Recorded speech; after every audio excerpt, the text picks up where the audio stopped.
Assalamualaikum buat sahabat-sahabat tercinta semuanya dimanapun berada. Dalam video kali ini saya akan menjawab sebuah pertanyaan. Ini bisa dibilang masuk kategori pertanyaan, bisa dibilang masuk kategori mengungkapkan atau menceritakan sebuah pengalaman. Namun saya akan menjawabnya karena bagi saya ini juga cukup penting atau perlu dibahas agar sahabat-sahabat, khususnya buat sahabat-sahabat yang masih pemula, bisa memahami tentang sebuah dampak energi atau dampak kekuatan yang berada atau terhimpun dalam sebuah benda alam apapun, terutama pada batu akik khususnya fosil Gallikelor. Karena di sini ada sebuah komentar dari sahabat subscriber tercinta, akan saya bacakan.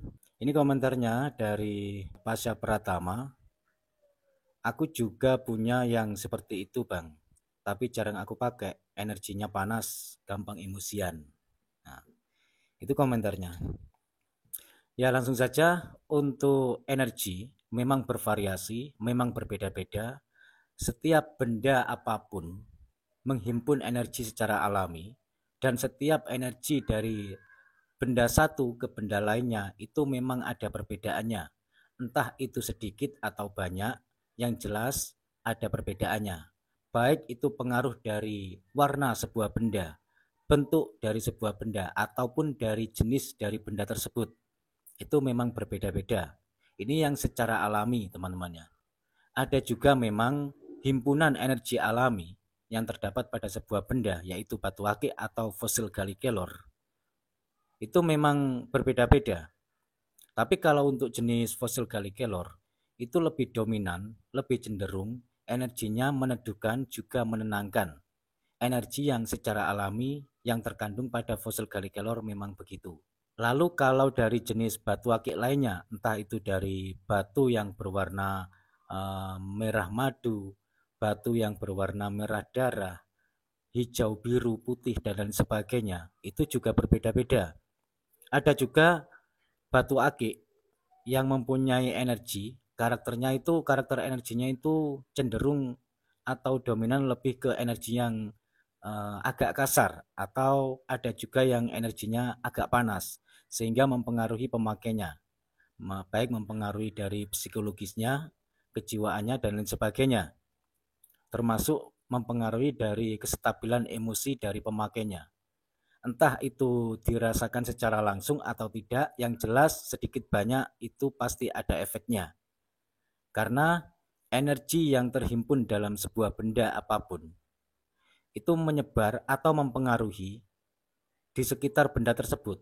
Meskipun energi tersebut tidak kasat mata atau tidak bisa dirasakan dengan rasa secara langsung, mungkin energi tersebut cukup halus sehingga susah untuk dideteksi. Tapi meskipun begitu tetap ada pengaruhnya, teman-teman. Dan untuk fosil Gallikelor, sekali lagi energinya secara alami itu teduh menenangkan. Itu energi yang terdapat pada fosil Gallikelor, begitu.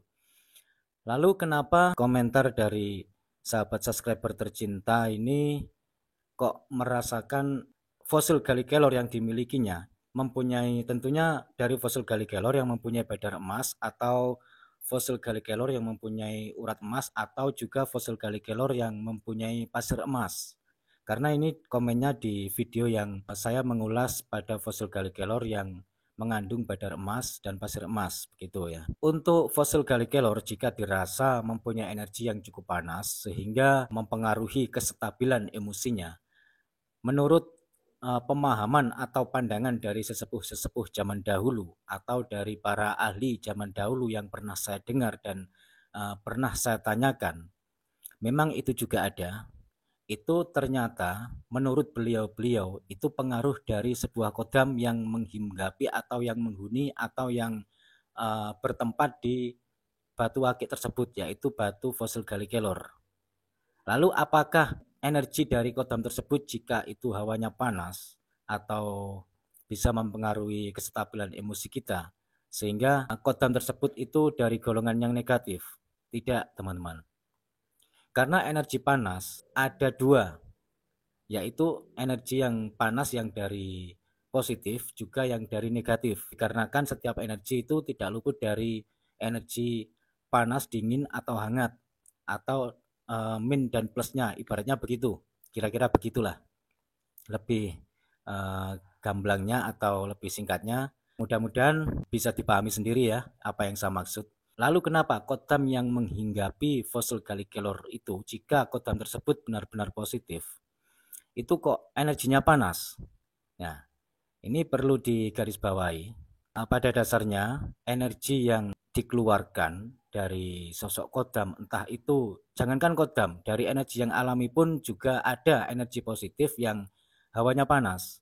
Nah, itu biasanya energi yang dari hawanya panas atau sedikit hangat, itu dominan atau cenderung mengarah pada sebuah energi yang sebagai penunjang kewibawaan.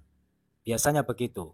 Sehingga bagi pemakainya yang belum siap, itu biasanya mudah tersulut emosi karena untuk energi yang menunjang sebuah kewibawaan itu memang lumayan cukup besar dan tidak semua orang bisa mengimbangi atau bisa menyelaraskan dengan energi tersebut, dikarenakan energi yang mengarah pada sebuah kewibawaan, baik itu dari energi kodam atau energi yang secara alami dari fosil galikelornya, itu adalah energi yang bisa dikatakan energi yang mempunyai tingkat, teman-teman ya, atau mempunyai kelas, dikarenakan sesuatu yang berwibawa atau kewibawaan atau sesuatu yang semakin dijunjung tinggi itu adalah sesuatu yang biasanya lebih kuat atau lebih mempunyai nilai plus tersendiri. Namun buat sahabat-sahabat, saya sarankan jikalau memiliki fosil galikelor yang mempunyai energinya panas, ini bisa direda atau bisa diatasi dengan menggunakan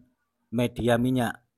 Nah, minyaknya apa? Yaitu minyak hajar aswad atau minyak melati atau juga minyak kasturi atau juga minyak apa itu cendana, ya minyak cendana. Karena minyak-minyak yang saya sebutkan barusan itu adalah minyak yang mempunyai efek peneduh sehingga bisa meredam atau bisa menstabilkan dan lain sebagainya.